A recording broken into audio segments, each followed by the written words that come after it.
ask you to participate in an experiment, which is that when you leave this room, when you go out into the world, today, tomorrow, whenever you feel like it, I'd like you to ask and answer one question of someone who's a stranger. You might meet them on the bus, you might meet them walking down the street, and I'm going to show you the question that I'm going to ask you to ask and answer. The question is, when was the last time you cried in front of someone? Now, just out of curiosity, how many of you are really excited about this experiment? No hands went up whatsoever. And that makes sense, right? Because there can be nothing that seems more intimidating or less fun than finding a stranger, asking them when they've cried in front of someone else, and then telling them about the time you cried in front of someone else. But I'm going to try and convince you over the next few minutes that this experiment is not only worth doing, it's worth doing whenever you can, because it will make your life better. And to explain how I got to this, I have to tell you a little bit of a story about me and my wife. A few years ago, we got into this bad pattern. We've been married for 20 years, but I would come home from a long day at the office. I was a reporter at the New York Times at that point, and I would start complaining about my day, about how I'm not appreciated enough. And my wife, very reasonably, would offer me some great advice. She would say something like, why don't you take your boss out to lunch and you guys can get to know each other a little bit better. And instead of being able to hear her, I would get even more upset. And I would say things like, why aren't you supporting me? You should be outraged on my behalf. And she would get upset because I was attacking her for giving me good advice. This was not, anyone ever have an experience like this? It was not in a good situation. And so I went and I started talking to researchers who were studying communication. I asked them, why am I getting into this pattern? And they said, well, you're making a mistake. We're living through this golden age of understanding communication, really for the first time, because of advances in neural imaging and data collection. And they said one of the big things that we've learned is that we tend to think of a discussion as being just one conversation, right? We're talking about one thing, my day, or the kids' grades, what to have for dinner. But what they said is that actually each discussion contains many different conversations. And in general, these conversations tend to fall into one of three buckets. There's these practical conversations where we're talking about what's this all about? What are we really discussing? But then there's emotional conversations where we're talking about how do we feel?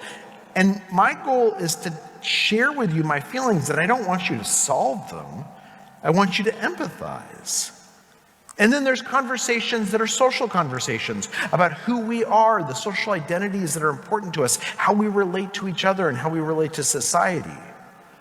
And what the researchers said is what we've learned is that if people are having different conversations at the same moment, they can't really hear each other. They can't really connect. And in fact, this is exactly what was happening with me and my wife, right? I was coming home and having an emotional conversation. My wife was responding with a practical conversation. They are both legitimate conversations, but because we weren't having the same conversation at the same moment, we weren't really communicating with each other. And within neurology and psychology, this insight is known as the matching principle, which says that successful communication requires recognizing what kind of conversation is occurring and then matching each other. But how do we do that?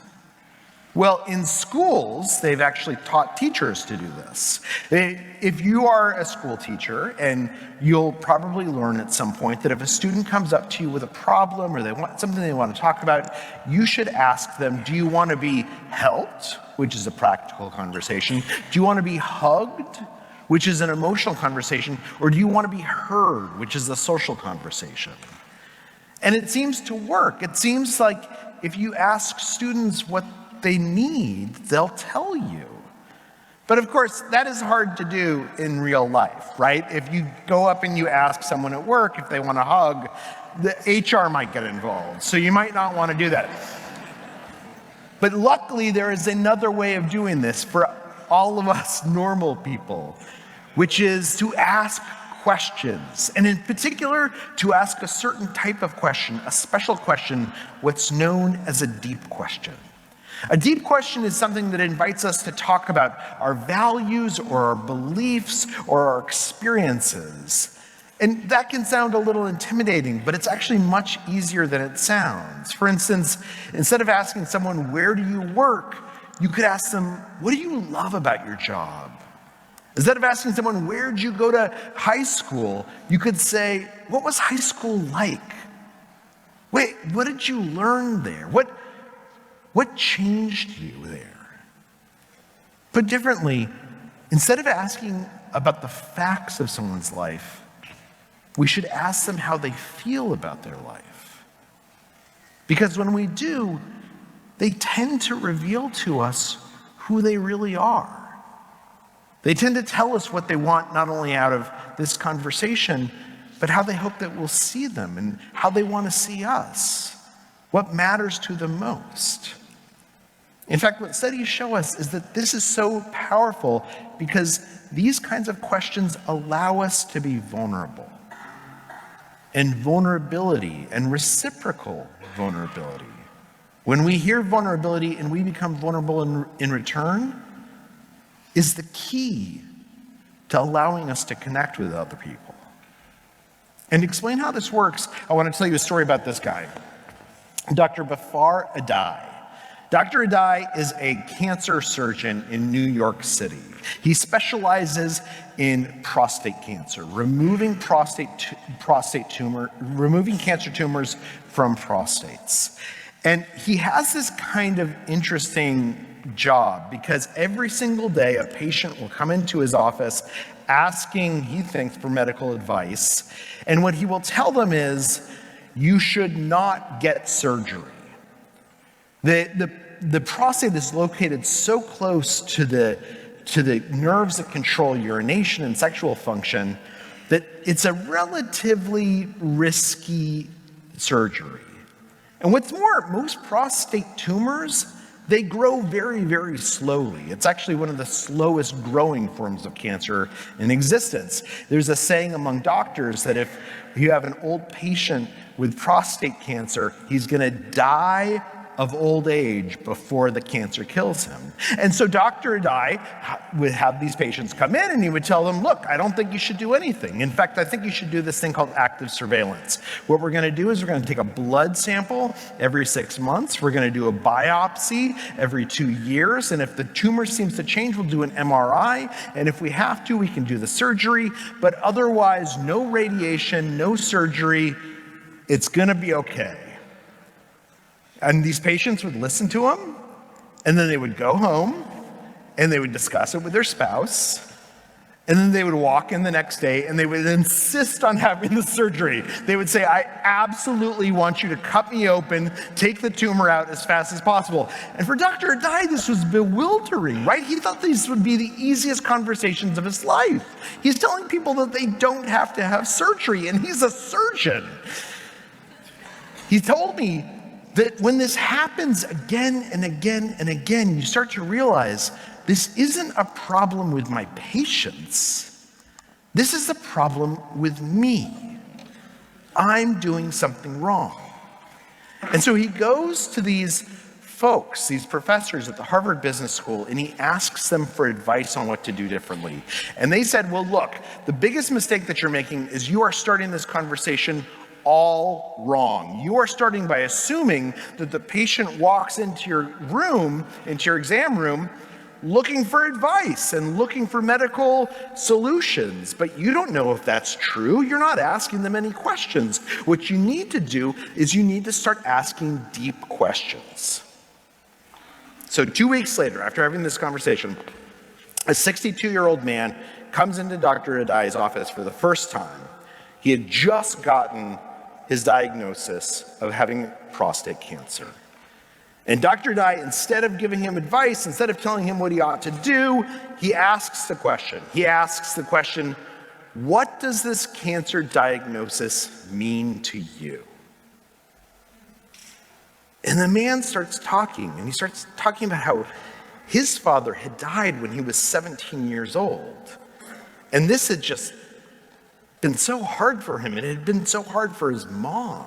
And then he starts talking about his grandchildren and his fears for the world they're inheriting, what with climate change and everything else that's going on. Dr. Dye had expected this guy to at least bring up cancer, to at least mention mortality or pain, but it never came up.